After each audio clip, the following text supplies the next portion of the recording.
Alabama and Georgia face off in the biggest SEC game yet this season. Could Cincinnati or BYU make a college football playoff run? And I preview each of the Week 4 matchups for the College Pick'em season. I'm Jay Smith, and this is After Further Review.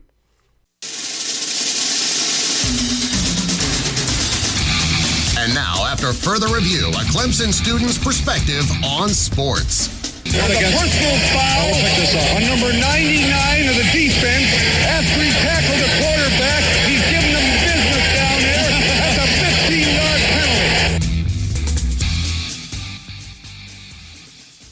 Well, welcome in, everyone. I'm Jay Smith, and this is After Further Review. It is the Friday show. Appreciate you tuning in, whether it's through the podcast or if you're watching on Facebook. Always appreciate you tuning in. Let's just go ahead and dive right into it. Let's talk about the biggest story that is surrounding the biggest game of this weekend, obviously Georgia at Alabama, and that is Nick Saban's positive COVID-19 test. And we'll break down some of the X's and O's and preview this game in a little bit. But just to start off, what are the ramifications for Nick Saban testing positive for COVID-19? Right, we learned of this a couple of days ago, and Alabama has kind of gone with the mindset of business as usual. Right, they're trying to treat this as as minor a setback as possible. Obviously, it's definitely different. You don't have Saban out there on the practice field in that traditional straw hat that he's always known to wear, and so it definitely has to feel different if you're inside the Alabama locker room. But I think so far they've done a pretty good job handling it. Based off some reports we've seen of practice, Saban has involved himself as much as he can, and he watches practices from home, and he'll call coaches and give feedback in real time. But look, this announcement out of Alabama is really the culmination of a really tough week for the SEC. Right, we saw a big uptick in positive tests. 2 games have now been postponed. It started off with Vanderbilt and Missouri, and I don't think we're at the point of panic yet for the SEC. It's still a little bit early to hit that panic button. But again, you as you watch the week progress and the news kind of change and shift. After the SEC announced on Wednesday that the LSU-Florida game has been postponed, it was a rough week for the SEC. I mean, again, we started out with on Monday, SEC announcing that Vanderbilt and Missouri would be postponed because of Vanderbilt's depleted roster. They only had 56 scholarship players available. And that loss to South Carolina last week, and they couldn't safely play the contest against Missouri. And then on Tuesday, right, we had reports of a significant COVID-19 outbreak at Florida, and this is just days. This is just days after Dan Mullen, now famously or notoriously, put his university administrators on blast, saying, "Hey, we need to pack the swamp this coming weekend against LSU," after Florida dropped the game to A&M on the road. And Dan Mullen, in his post-game press conference, right, he said that he felt like the crowd played a pretty significant role, and it may have. Regardless, that brought us to Wednesday, which was the announcement from the SEC that the swamp is going to be empty because LSU-Florida has been postponed. And Florida Athletic Director Scott Strickland revealed that there were 21 positive tests among players. And then hours later, Alabama announced that Nick Saban and Athletic Director Greg Bryan had both tested positive for the virus. In fact, we've actually seen a little bit from Ole Miss coach Lane Kiffin, who he hinted on Wednesday about a potential spike in cases within his team. But Saturday's game against Arkansas remains on track. As of right now, that game is still scheduled to be played. But look, that was a really tough 72 hours for the Southeastern Conference. It was a really tough 72 hours for college football because, as everyone can recall, right, the SEC from the onset committed to playing football, and they committed to trying to get a season in. Now, yes, they took, I think, a little bit more of a conservative route than the ACC, because if you look at the schedules head to head, the ACC is playing 11 games, the SEC is playing 10 games. ACC is allowing a non-conference opponent, the SEC is not. So SEC definitely, I mean, we all knew that if there was a conference that was going to try and play football, it was going to be the SEC. And that's not a knock on the ACC. That you have to understand the geographical disparity of the SEC is not anywhere close to the ACC, right? You've got, a team in Florida, if you're in the SEC, and a team out to Missouri and Texas A&M. But if you're the ACC, I don't know what the distance is between Boston College or Syracuse and Miami, but it's definitely further than any sort of geographical disparity that happens in the SEC. So the point here of all this is to say that the Southeastern Conference is fairly well contained, and the 10-game conference schedule seemed feasible at the time. Now, this could be a small little hiccup, or it could be the start of a snowball. This could be we could see a domino effect, and that's kind of what we saw this week. This was a bit of a domino effect. The troubling part is that a lot of these dominoes weren't necessarily right next to each other. You know how a domino train, right? You push that first domino, and then the domino that's right next to it falls over. Well, I mean, look. The announcement on Monday concerning Vanderbilt in Missouri, it led into an announcement on Tuesday that Florida had a significant outbreak. You remember, Florida didn't play Vanderbilt or Missouri. They were playing at Texas A&M, and then Alabama, a team that hasn't played any of those. So it's a string of unrelated incidents, and that's possibly the most troubling thing for the SEC, is because they have to look at this and say, well, how do we contain this? Because we certainly don't want to panic. Postponing games and positive tests for coaches or players, I mean, that's definitely signs that your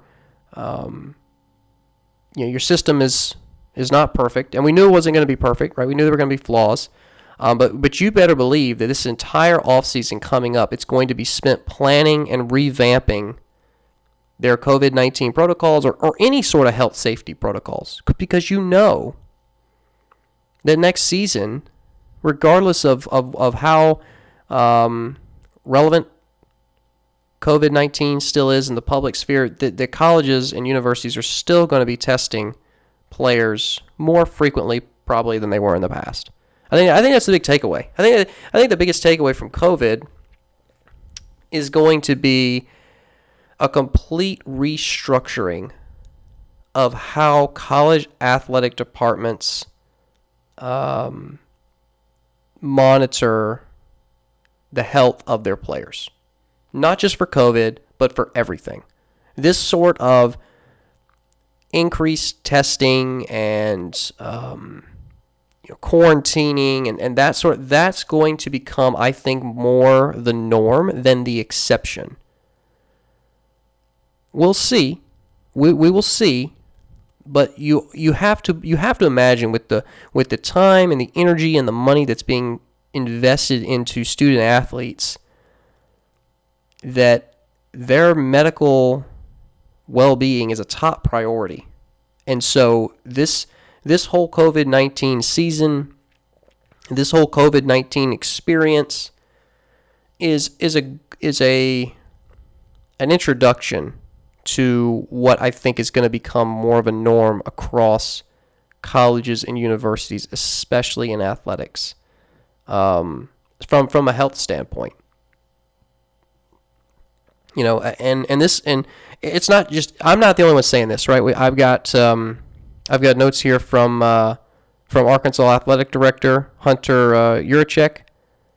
I saw a statement put out by Clemson Athletic Director Dan Radakovich, and they both basically echoed the same thing, which that circumstances now are far different than they were in the spring. Yes, I mean, because we all remember when college athletics came to a screeching halt.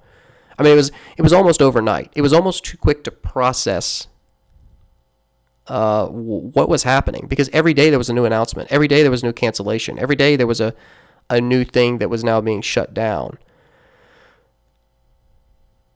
So, the fear of the unknown is a powerful motivator, and that's something that actually Radakovich has said. But they've also acknowledged the fact that it's a very different world than it was in the spring. I mean, they have contact tracing, they have testing protocols in place, they have quarantine protocols in place. And he's saying right here, this is a direct quote, athletic departments continue to have their protocols, stop when they need to stop, play when they need to play. And I think, for better or for worse, that's going to become more the norm. I think going forward, postponements or cancellations will become part of college athletics, especially when there are, these sorts of health concerns. So I think all that's to say, as we kind of wrap up this and how it relates to Alabama, Georgia, which we'll get into the X and O's here in a second, but the main point of all this is that there's a lot of uncertainty, and that's not great for college sports.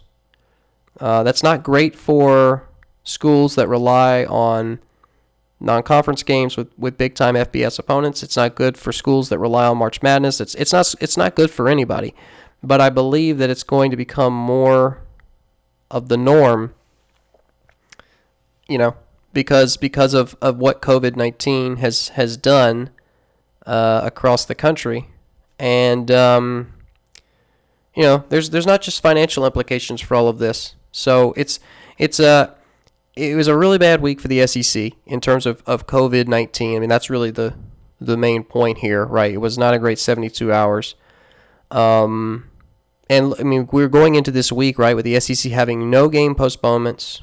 No head coaches had reported positive tests, which was something that other leagues had already faced. Other conferences around the country had already, had to overcome those hurdles. And the SEC really had gotten through unscathed, which you could say is either a result of them playing internally, right, and not scheduling non-conference opponents, or that their protocols were more stringent. Hard to say, but the point is that they have a situation that can go two ways.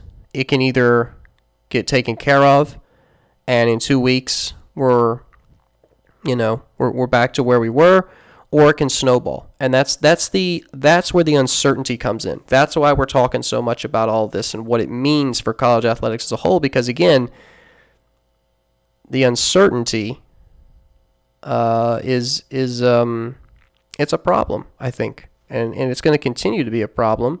I don't think anybody's surprised that players or coaches are testing positive for COVID-19. I mean, again, this seems to be, based off of available data from the CDC, even though I'm not an epidemiologist, it seems to be easily transmitted. And, I think some people are a little shocked when people like Nick Saban get it, because they go, oh my goodness, that he had to have a bubble around him. I mean, I think ESPN had reported that he was getting tested daily, and players and other assistant coaches are getting tested about 3 times a week. So, I don't think anybody's surprised that more positive cases are are being reported, but you still kind of have a little bit of that sticker shock when somebody like a Nick Saban gets tested positive. And kind of how we did when Trump tested positive. I mean, regardless of what you think of him, you have to acknowledge that he's probably one of the most well-protected people on the planet. And, he tested positive. So it certainly can happen to anybody. But in terms of what does this do for the actual game?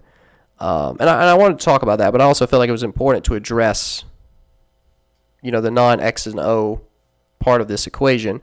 But in terms of the actual game and what it means for the game, I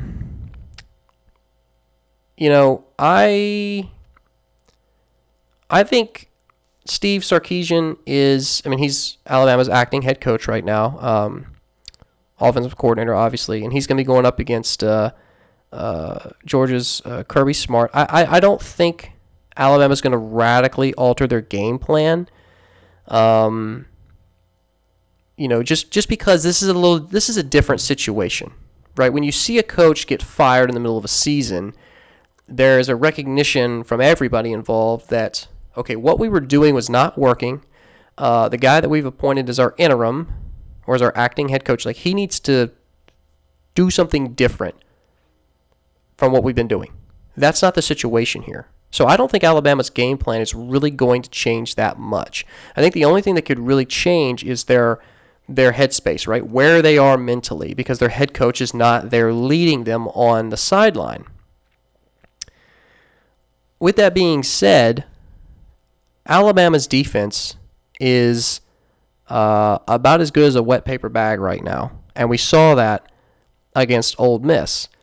And so, this matchup, I think, really comes down to Alabama's offense against Georgia's defense.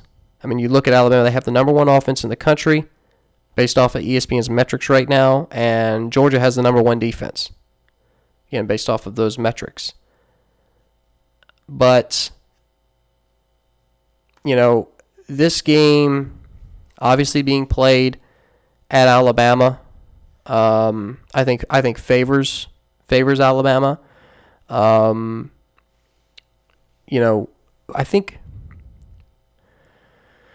I don't think anybody's expecting Alabama's defense to come up with a magic cure for their woes and just stop Georgia in their tracks. So we're expecting Georgia, a team that's already averaging 36 points a game, we're expecting them to score. Now, Alabama's averaging 51 points a game, but they haven't gone up against a defense like Georgia, who's only allowing 12 points a game. So I think when you look at this particular matchup, and you look at Mac Jones for Alabama, you look at Stetson Bennett for Georgia, and how they've performed, I think it's really going to come down to which quarterback makes fewer mistakes. And if the other team makes a mistake, are they able to capitalize on it? One of the things that both of these teams do about equally is rushing the football. Both of these teams right now rush for about 170 yards a game. Now, there's a bit of a disparity with passing. Georgia's averaging about 250 yards passing. Alabama's at 385. But again, the caliber defense of Georgia is higher than what Alabama has faced so far. So, biggest things for Alabama, if you're Mac Jones, don't turn the ball over. This guy's only got one pick this season. He's 66 for 83, 1,100 yards, 8 touchdowns, and a pick. So you can't turn the ball over, and you need to rush, I think, for at least 100 yards. I don't think you're going to hit 175, but I think you need to get at least 100 yards on the ground to stay two-dimensional and keep the defense guessing. Because if you get shut down between the hashes, and all you can do is throw the football, inevitably you're probably going to throw a pick or two. So I think Alabama has to play smart. I think they can't get ahead of themselves. And if you're Georgia, the keys to this game are stopping the run. stopping the run, and they've done that this year. Their average rushing yards allowed, 38. Now, they give up 200 on average in the air, but again, if you completely take away an opposing team's ability to run the football and you make them one-dimensional, that bodes well for you. I see this game hitting, I think, the low to mid 30s. Again, I don't think Georgia has shown an ability to rack up the score like we've seen from Alabama. I mean, remember, in their 3 wins, Georgia has 37 points, 27 points, and 44 points. Now, there was 37-10 against Arkansas, 27-6 against Auburn, and then 44-21 against Tennessee. But I still don't think Georgia yet has demonstrated ability to really, really rack up the scoreboard. So I think Georgia is comfortably in the mid-30s. Now, if you're Alabama, you're averaging 51, but you also haven't gone up against this kind of defense. So you really need to take advantage of the drives you're given and at least move the football. What cannot happen for Alabama is 3 and out. If Mac Jones is not able to string together at least 1 or 2 first downs, what's going to happen is Alabama's they're going to get the ball, they're going to go 3 and out, they're going to punt, and then Georgia's just going to exercise their will against Alabama's defense. Because we know Alabama's defense isn't going to be able to stop Georgia, right? They're not going to be able to. And you know what? One of the things that these teams that have gone up against Georgia have done somewhat successfully, even though they haven't emerged victorious, is they've been able to move the football, except for Auburn. But Arkansas moved the football, especially in the first half. Tennessee, in the first half, moved the football. Now, both of those schools really choked it away in the third quarter. I mean, Tennessee's performance in that third quarter game against Georgia was just egregious, partially on the back of their quarterback. But still, for half that football game, they were able to move the ball, and that prevented Georgia from running up the score. So, again, if you're Alabama, really the key here is if Mac Jones, you got to limit interceptions, can't throw picks. You need to rush for, I think, at least 100 yards. And you need to move the football when you have possession. You need at least 30 or 40 yards. It doesn't necessarily have to result in a touchdown every time. You can punt the ball. That's going to happen. But you need to give your defense an opportunity to rest. And then if you're Georgia, we've already kind of gone through the keys for them. And I think right now, Alabama looks more beatable than Georgia.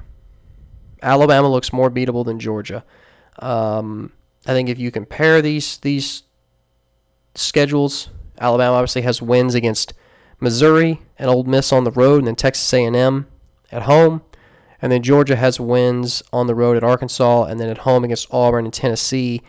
And I just feel like Georgia looks more impressive right now. I really do. I think Georgia, when they smacked Auburn, showed what they were capable of, and they've played poorly in the first half against Arkansas and Tennessee, but they still distanced themselves by the end of the game, right? They still pulled away. Alabama had a lot of trouble against Missouri on the road in the season opener. Texas A&M they took care of about the same level that Georgia took care of Auburn. But man, oh man, that Ole Miss game came down really to the last few minutes of the fourth quarter. So I honestly, I think, and again, taking away the fact that Nick Saban's not there, I don't think it would have mattered. I think Georgia wins this game. I think Georgia beats Alabama, and they kind of emerge as that front-runner team right now in the SEC. Does this technically count as a win for Saban's former assistants if they beat Alabama, even though he's not coaching at the game. Like, how does that work, I wonder? It probably won't count, I'm sure. I'm sure Georgia will say it counts. I'm sure Alabama will say it doesn't. But either way, that'll be an interesting development if that were to happen. I think this is going to be a really good game, though. I really do. And I expect this to be a final score of, I'm going to say 38-35 Georgia. I think it's going to be close. I think it's going to be back and forth. But I think that Georgia is eventually going to emerge victorious. But it should be a great game. Again, this kicks off at 8 p.m. on CBS. And I shouldn't have to tell you to tune in. You should definitely tune in and watch this game. All right, let's take a break. And when we come back, we're going to be talking about Cincinnati and BYU, two schools that are both in the top 15 right now and undefeated. So we'll see if they can make a college football playoff run. We'll dive into that next. Welcome back to the show. I'm Jay Smith, and you are listening to After Further Review. And we've already talked about Alabama, Georgia, and now we're going to talk about a couple teams that are living under the radar right now. One's getting a decent amount of love, and the other is slowly building up their reputation.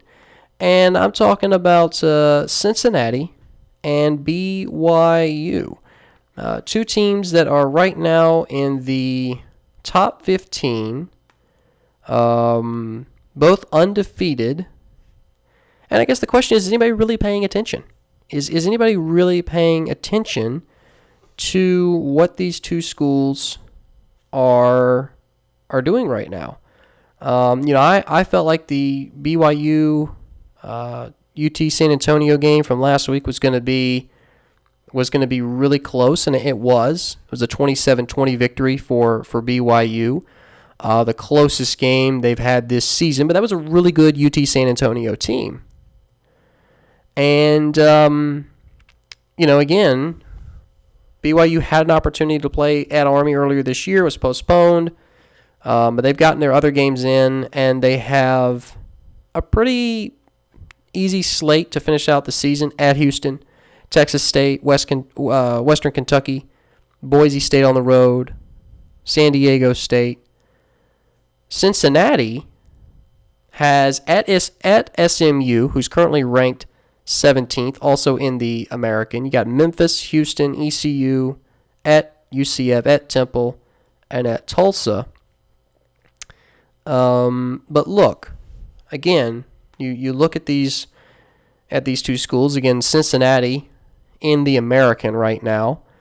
And there's a couple of good schools in the American Conference. I mean, we're used to seeing Memphis up in that conversation, but obviously Mike Norvell's no longer there. He's at Florida State trying to bail out the Titanic as the Titanic has already hit the iceberg. That's basically the job of Mike Norvell right now. And Memphis has really, I think fallen off talent-wise. I mean, they're 1-1 on the season, but it hasn't really felt like the same Memphis team we're accustomed to seeing. There's a lot of Memphis fans in the Oxford area. However, again, with the American right now, you've got Navy at 2-0 in the conference. Now, they're 2-2 overall, but 2-0 in the conference, so they do lead conference standings right now. But SMU and Cincinnati, both teams are ranked. SMU 17th, Cincinnati 8th. They're 1-0 in conference place. SMU's 4-0 overall, one of a handful of 4-0 teams. And then Cincinnati, 3-0 overall. Obviously, Houston, Tulsa are the remaining undefeated teams in conference play.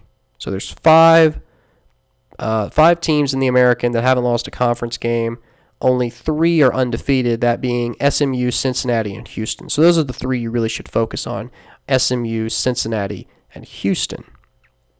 Now, as we've already talked about, Cincinnati is playing both SMU and Houston. They play Cincinnati next weekend, I believe. This game is on the road. For them, they have postponed their Tulsa game that was supposed to occur this weekend. They had a few positive COVID-19 tests, so they had to postpone the Tulsa game. But what what do we think about the Bearcats? Do they have an actual shot at making the college football playoff? Same question about BYU. You can't ignore the fact that the Cougars have really, I think, surprised a lot of people. And I've been really impressed by the play of their junior quarterback, Zach Wilson. I think that obviously most kids that aren't in the Power 5 might would have written off this season. I mean, obviously BYU is one of a handful of independents. I think right now in the FBS there are 6. You got BYU, Liberty, Army, New Mexico State, UConn, and UMass. Can't ignore the fact that Liberty is 4-0 and Army is 4-1. Now, New Mexico State, UConn, and UMass, they have yet to play a game. Probably won't this year. Such is the, when you're an independent, you have, you definitely, there's less assurance that you're actually going to be able to schedule games, which makes BYU, Liberty, and Army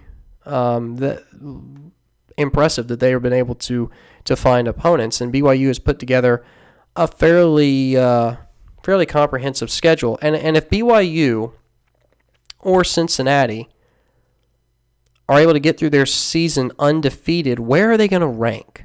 Where are they going to rank? We've spent a lot of time talking about the rankings this season and how they've changed so much and week to week there's so much volatility. I think that's a good thing. I don't like rankings that are so entrenched that even when a school is obviously not a top 25 school, LSU, that they still stay in the top 25. Not just LSU, that this applies to Texas and Miami's of the past and USC's of the past and lots of schools. But specifically this year it's been LSU, right? Why was LSU ranked 17th? I don't know. They definitely weren't the 17th best team in the country.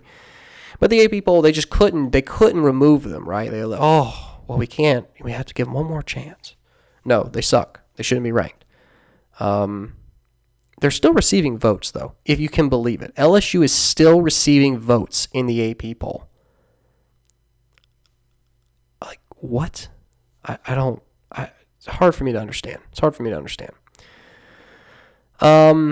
Either way, though, it's really been interesting to watch as this AP poll has changed over the course of the season. And again, we have the Big Ten schools back in the mix now. All the Power 5 conferences are represented. You got ACC, SEC, Big 10, Big 12. I think the only conference... No, Pac-12 does have Oregon. And USC. USC, apparently, is now in the top 25 because why not? Why not have USC at 25th? I mean, I can think of a lot of reasons, but apparently the AP poll can't. So we have the Trojans coming in at 25th. I believe that's the only other Pac-12 team. Yeah, it's just Oregon and USC. I can understand Oregon. I think Oregon would be more suited around 17 or 18 and not 12th.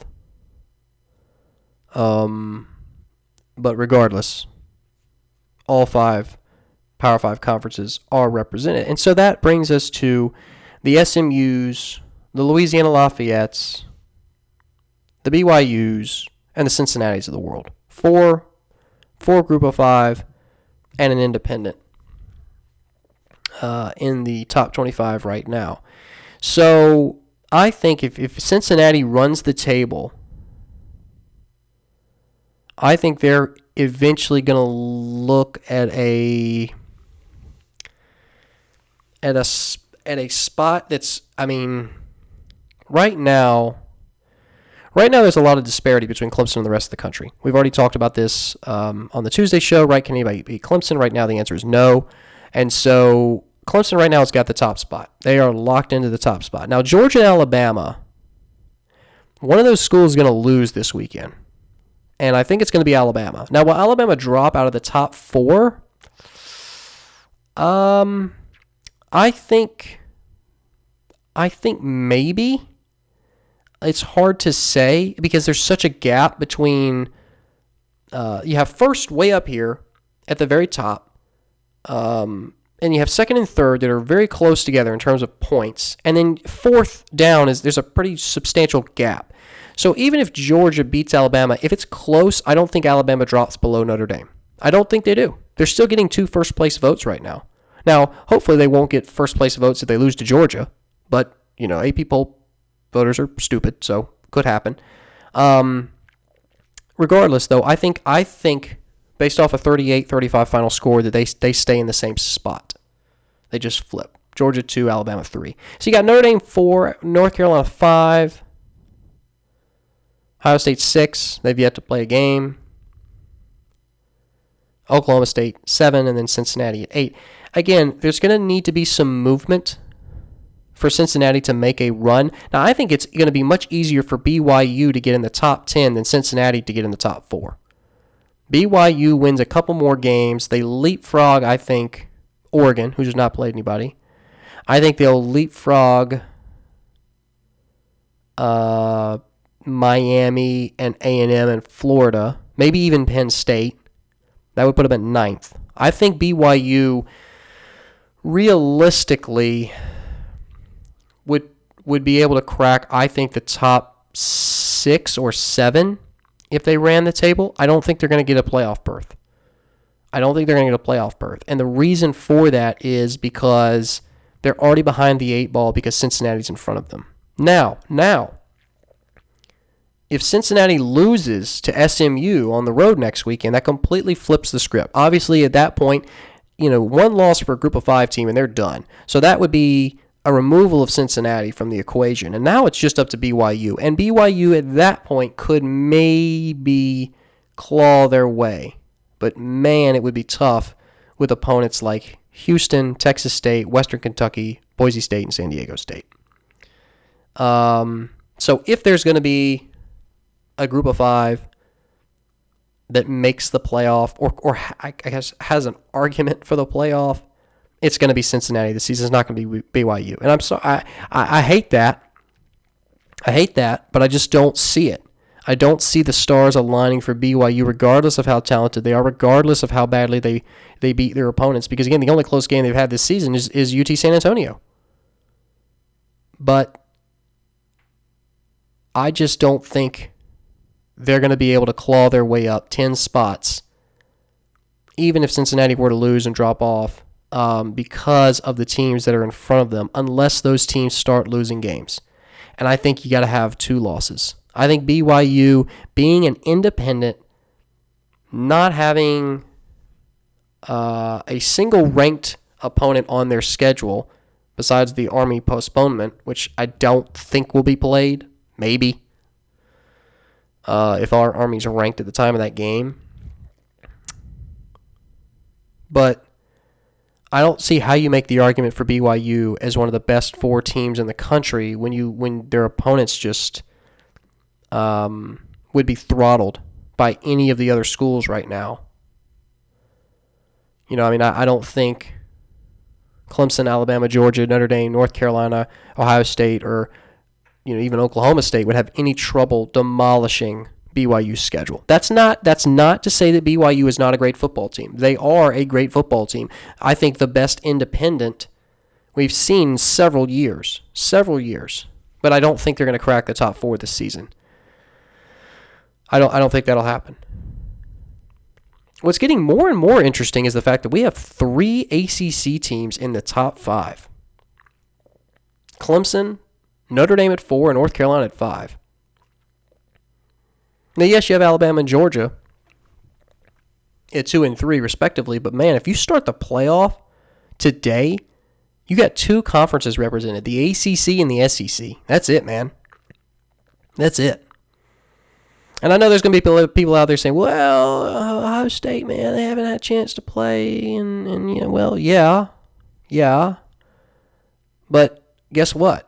Clemson's going to have, 3-4 more games on their resume than Ohio State. Alabama, Georgia are going to have a couple more. Notre Dame, North Carolina could have a couple more. Oklahoma State could have could have more. You can't base it off that. So it's going to be interesting to see how the College Football Playoff Committee evaluates schools like Ohio State and Penn State. I'm not really counting Oregon here because I don't think they're going to make a playoff run, but really it's just Ohio State and Penn State. How does the playoff committee evaluate those teams that have started much later, have much more rest, and have played fewer games? So, I don't know. Interesting to see how that pans out. To wrap this up, though, I think Cincinnati and BYU will finish in the top 10 this season. Well, I think it's going to be really hard to see two Group of 5 teams in the top 10. But maybe it happens. Maybe it happens because I think BYU has a better shot of going undefeated than Cincinnati. My gut's telling me that Cincinnati loses to SMU on the road next weekend. They kind of fall off. Maybe finish in the top 20. BYU I think they're going to run the table. I think BYU goes undefeated this season. I really do. I mean, they have played very well, and they have a manageable schedule, and I think the only people... I think the only thing that can beat them at this point are themselves. I think if BYU plays to their, just like Clemson, if Clemson plays to their ability, I think they're going to win the national championship. If BYU plays to their ability, I think they're going to win all the games on their schedule. I just don't think this is the year that an independent's going to crack the top 4 in the college football playoff. Regardless, though, it'll be very interesting to see where the committee ranks them, because we have seen in the past the committee not really take a lot of stock in the AP poll. So if the committee decides that BYU hasn't really played anybody, and they're just going to put them down at like 18th, well, then that completely closes the door. So we just don't know. Again, we have the AP poll right now, but that's not always the best indicator of where teams are actually going to sit in the official playoff rankings. So I'm not sure. Not sure at this point. It's kind of a to be determined. But we'll see what happens. All right, one more break, and when we come back, we're going to preview each of the Week 4 matchups for the College Pick'em season, go over some of that and analyze them, and that is next. Stick with us. Welcome back to the show. I'm Jay Smith, and you are listening to After Further Review. Last segment of today's show is the weekly College Pick'em segment. Always enjoy doing this, and we have 8 games on the slate this week. Some good ones to talk about. Let's go ahead and dive into the first one. We got Kentucky and Tennessee. This game is at Tennessee. Obviously, Kentucky not having the season that they hoped for. They came into the season ranked. Tennessee just suffered their first loss of the year to a really good Georgia team. A Georgia team that I think will beat Alabama this weekend. Tail of the tape here, though, these teams are actually a little bit more even than their records indicate. Right? Kentucky shut down Mississippi State last weekend, beat them 24-2. They're sitting 1-2 overall. Tennessee at 2-1, but both of these schools right now averaging about mid to high 20s in points per game. 26 for Kentucky, 29 for Tennessee. About 350 yards of total offense, and they usually allow about 360 or 70 yards of total. I mean, they're very middle of the road teams right now. Middle of the pack, mediocre. I feel like what's interesting is that Tennessee actually allows 40 more yards per game than they usually accrue. So they give up about 384 yards, and they only rack up about 343 yards, but they're still 2-1. So yardage isn't everything. You have to be able to shut down offenses in the red zone. But I think the biggest difference is probably in how these schools rack up their yards, right? Kentucky is a run-heavy team. They like to rush the ball. They're averaging over 200 yards on the ground, only 150 in the air. Tennessee's the reverse of that. They average over 200 yards passing and 120 yards on the ground. But in terms of who has the best defense, Kentucky has shown that they're decent against the run and bad against the pass. Tennessee has shown that they are pretty bad against both. So if there's a weakness in this game, if there's one thing that's different, it's Tennessee and the fact that they allow a lot of yards on the ground, about 136. I think Kentucky won't have much issue rushing the football against Tennessee. And I think that could be the difference in this game. There's a lot of people right now that are picking Tennessee. I mean, right now, ESPN's favoring Tennessee 64%. And if you look at the Pick'em League right now, it's like 95%. They're picking Tennessee. I think Kentucky wins this game. These are two schools that are both, again, averaging about mid-20s. It's a low-scoring game. Low-scoring games usually favor time of possession. Kentucky, if they can run the football, will control the clock, and they'll control how long Tennessee gets to possess the football. And they'll also wear down Tennessee's defense, right? The longer you have the ball, the more you move the ball, especially on the ground, the more you're just going to grind away on that Tennessee defense. It's really not that stout anyway against the run. So I'm going to favor Kentucky. I'm going to go against the grain here. I think Kentucky gets the quote-unquote upset, even though these teams it really should be a toss-up. This again just proves that people are looking at Tennessee and saying, oh, well, they're 18th and they're 2-1, so there's no way Kentucky competes against them. Well, not so fast, my friend. I think this will be a good game. It could go either way, but I think Kentucky gets this one done. All right, next matchup. We got Pitt and Miami.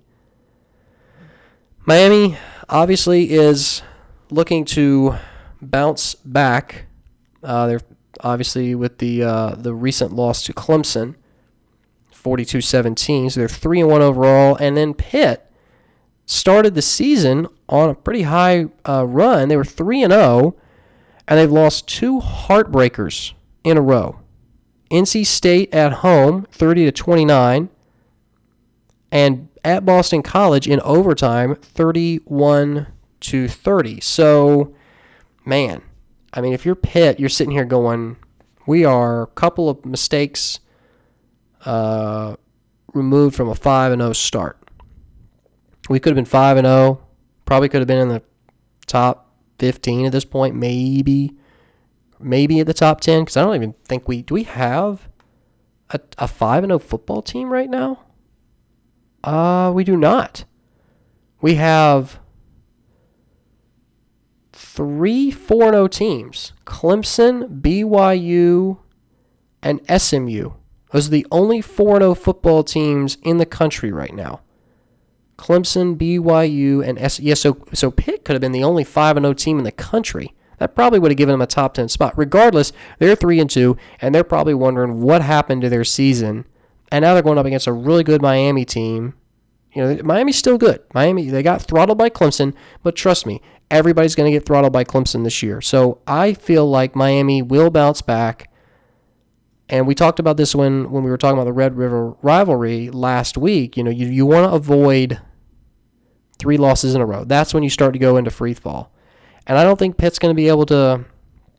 I think they're already on that slippery slope. The manner in which they've lost the last 2 games has really done a number on their confidence. And Miami's not the team that they're going to be able to beat into submission like they might have could against a Syracuse or a Boston College or an NC State, right? The caliber of opponent here is higher in Miami. So I think Miami gets this win, maybe a little closer that Miami's comfortable with, but Canes in this one. All right, next matchup, we got Auburn traveling to South Carolina. And interestingly, there are more people picking South Carolina in this matchup than people that were picking Kentucky. So I'm not sure about that one. Either way, look, Auburn is the more talented team here. And yes, they've looked a little sloppy in their last 2 outings against Georgia and Arkansas. But I still think that Bo Nix is going to be able to move the ball, score some points against South Carolina. Now, South Carolina's offense has been more prolific than we were expecting, right? They're averaging about 30 points a game, almost 400 total yards on offense. But you look at Tennessee, Florida, and Vanderbilt. And a lot of that was against Vanderbilt, which was an already depleted Vanderbilt team. So I'm not sure how much stock you can really put in those performances. Now, Gus Malzahn has come out and he said that, South Carolina's defense is really impressive and all this other stuff, but I don't think it's really going to pose much of a challenge to Auburn if they play up to their ability, which they haven't done the last couple of weeks. And this is a problem. This is a problem for Auburn and a problem for Gus Malzahn and a problem for Bo Nix, because I was fully on the Auburn train, and I fully expected them to come out guns blazing all season. That just hasn't happened. If it continues to happen, Auburn's eventually going to drop a game to an inferior opponent like South Carolina. So it really depends on what Auburn team shows up this weekend, on whether or not this game is close. I think Auburn should win this game by 14 or 17 points. I think they're the much more talented team. And I'm picking them in this game, but it could be closer if they play down to South Carolina's level. We'll have to see. Next matchup, we got Louisville and Notre Dame. Obviously, the Fighting Irish sitting at 4 right now in the rankings, and Louisville's at 1-3. Not a great year for them. They won the season opener against Western Kentucky, and then they've dropped games against Miami, Pitt, and Georgia Tech, with Pitt and Georgia Tech being on the road. In all their losses except for the Pitt loss, it wasn't close, and I don't think it'll be close in this one. I think Notre Dame rolls Louisville by 3 touchdowns. I think Ian Book has a really good performance in this game. Maybe throws a few more touchdowns. He's only got 3 touchdowns on the season right now. So I think Notre Dame should take care of this one handily. All right, UCF and Memphis. Now, this is an interesting game. Again, we've already kind of touched on Memphis earlier in this show, the fact that now Mike Norvell's no longer there. They're not really looking the same. Their offense has definitely regressed. Defense is about the same as what it was the last few years. UCF has a pretty killer offense right now. They're averaging almost 600 yards of total offense. So, and also 42 points with that. And the thing with Memphis is yes, their offense is moving the ball, right? 500 yards on average, but they're only scoring 32 points. So they're not turning those drives into scoring drives, and that's not going to work against UCF, a team that's averaging, again, 42 points a game. So I think UCF wins this one. I think it'll be a little bit higher scoring than some of the other matchups that we've gone through so far, but I think the Knights will get this done. All right, 3 games left. Texas A&M at Mississippi State. This is a really weird Mississippi State team because, man, after LSU, everybody kind of thought, the air raid offense, Mike Leach, man, SEC, he's going to roll them. Well, that didn't really happen, especially last week for Mississippi State when they just got completely shut down by Kentucky. And Texas A&M is definitely riding high after their win against Florida. So you really got to wonder, what is this game going to look like? How is Mississippi State going to perform? There's so much inconsistency. You want to talk about inconsistent. These two schools embody inconsistency. They just have not strung together consistent performances for more than a few weeks in what feels like years. Since the Manziel era for A&M and since the Dak Prescott era at Mississippi State, it's been years since we've seen these schools string together consistent performances. It's really going to get ugly if Mississippi State drops to 1-3. But I just think right now they have more questions than answers, especially compared to Texas A&M. I think Texas A&M, they don't have a turnover machine at quarterback in Kellen Mond, right? KJ Costello at Mississippi State is a turnover machine. And until Mississippi State figures that out, I don't think I can really pick. I'm going to pick against them. I'm going to pick against them until Costello stops turning the ball over, what feels like 5 times a game. So I'm going to go A&M in this matchup.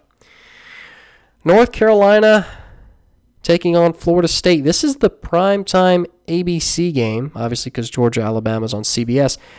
This is not going to be close. Florida State will not compete for North Carolina. Will not compete with North Carolina. Mac Brown's going to have his guys ready to go, and I think the Tar Heels take care of it by halftime. I honestly think you even need to turn this game on. Just keep it on CBS. Watch the Georgia-Alabama game. Tar Heels in a landslide. Which brings us to the last matchup on the slate. And again, we've already talked about this one, so I'm not going to go too in-depth here. But I think Georgia gets this one done. I think Georgia upsets Alabama on the road. I don't think it really has anything to do with Nick Saban being absent, but I think that, again, Alabama has more weaknesses right now than Georgia. And if Georgia can exploit those weaknesses, I think they win in a very close 38-35 game. So, again, 38-35 in favor of Georgia. But we'll see. We will see. And, again, the Pick'em League has a lot of people right now at the top. We've got a handful at 19, some 18s and 17s. So it's been really competitive so far. It's been a lot of fun. I've definitely enjoyed it going through these picks with everybody. That's all the time we got for this edition of the Friday show, and we'll be back Tuesday to break down all of the results from this weekend of college football, and if there's any new headlines or storylines surrounding the SEC and their COVID-19 postponements, we'll break all that down. But enjoy your weekend. Enjoy college football. Should be a fun weekend. And we'll see you right back here on Tuesday. Appreciate you tuning in. And I'm Jay Smith, and this has been After Further Review.